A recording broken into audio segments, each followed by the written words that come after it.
stay in this area. Let me take you on the other side of town where we find ENCA's Qwa Qwa, who's been tracking that story for us. Tseho, in a moment you and I will talk about the state of the dams because everyone talks about the tale of 3 dams. But before we get there, let's check on the temperature of the community. There's been this intervention that was announced. I've been hearing some of the community leaders on the radio throughout today, but what are you hearing by way of whether or not the interventions announced are adequate and acceptable?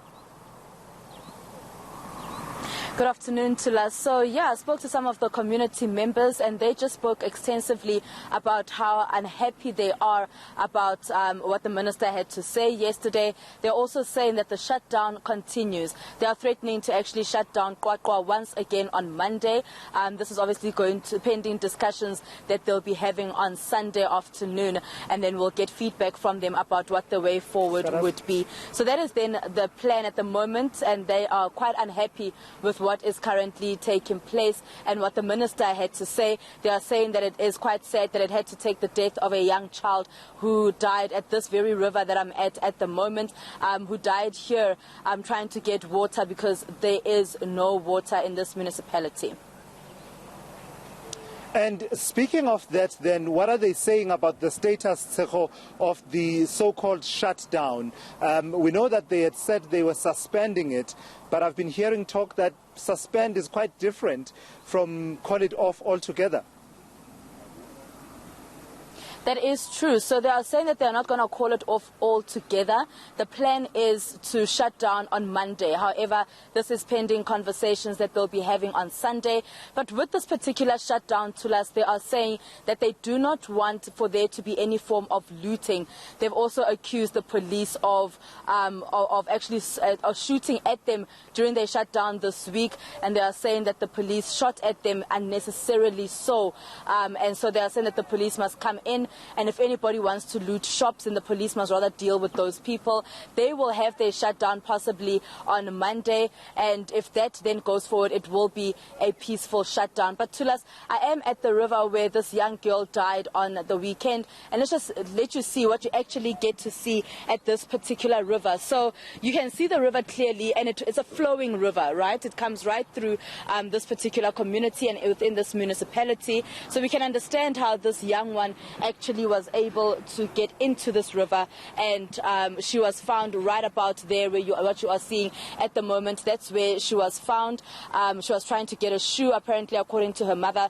Her shoe had fallen in there. She was told by a friend of hers not to take it, but she reached out for it anyway, and that's how she slipped into this river. And what you are then seeing now, Tulas, is community members actually do come here to get water because they either do not have tankers that come through into their area, so they have to use this means of the river for water. As you can see, community members will be taking water there, grabbing some water, and then you've got some families, some women that are sitting there doing their laundry. You can see that they've actually kind of laid their laundry on the grass, hoping that it will dry. So that is the current situation here at this river, and we do know that this young girl will then be laid to rest tomorrow.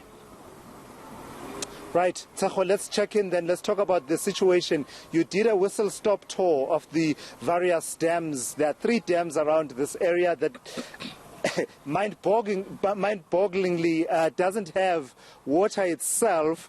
What did you find when you visited these dams?